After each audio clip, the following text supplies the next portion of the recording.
This ship was built for the sea. Today it sits in the middle of a desert, and it is not alone. Across this barren landscape, rusting ships lie stranded on sand, as if the ocean simply vanished and left them behind. It sounds impossible, but it happened. This is the Aral Sea in Central Asia, or at least what remains of it. What was once one of the largest inland bodies of water on Earth has been transformed into a dry, broken landscape of dust, salt, and abandoned ships. And what happened here is not a natural mystery. It is a man-made disaster. For decades, the Aral Sea was enormous. It stretched across the border region of present-day Kazakhstan and Uzbekistan, supporting fishing fleets, port towns, and entire communities that depended on its waters. Harbors were active. Boats crossed the lake. Fishing was a major industry. To people living nearby, the Aral Sea did not feel temporary. It felt permanent. The Aral Sea was fed mainly by two rivers, the Amu Darya and the Sir Darya. But during the Soviet era, massive irrigation projects began diverting water away from those rivers, especially to support large-scale cotton farming in the region. At first, the consequences were not obvious, but year by year, less water reached the Aral Sea, and slowly, the shoreline began to retreat.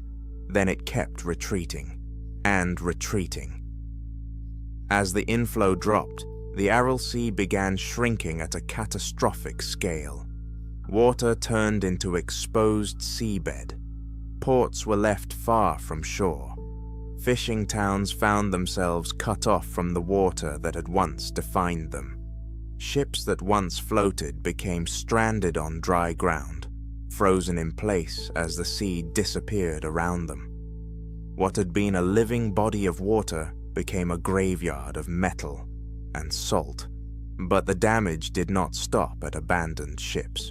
As the seabed dried, winds began lifting salt and polluted dust into the air, carrying it across nearby communities and farmland.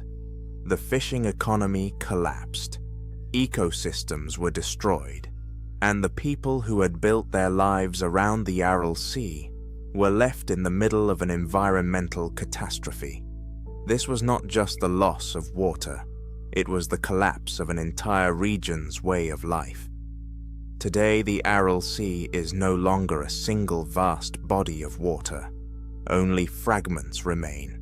Some recovery has happened in the North Aral Sea, especially after restoration efforts helped raise water levels in part of the region. But much of the original sea is gone, and the images left behind are some of the most haunting on Earth. That is why ships sit in the middle of a desert, not because they were moved there, but because the water that once carried them disappeared. The Aral Sea is not just one of the strangest sights in the world. It is a warning, a reminder that when humans force nature to change on a massive scale, the result can outlive generations. These ships were not lost at sea. The sea was lost beneath them. If you want more real mysteries, forgotten places, and true stories that feel impossible, subscribe.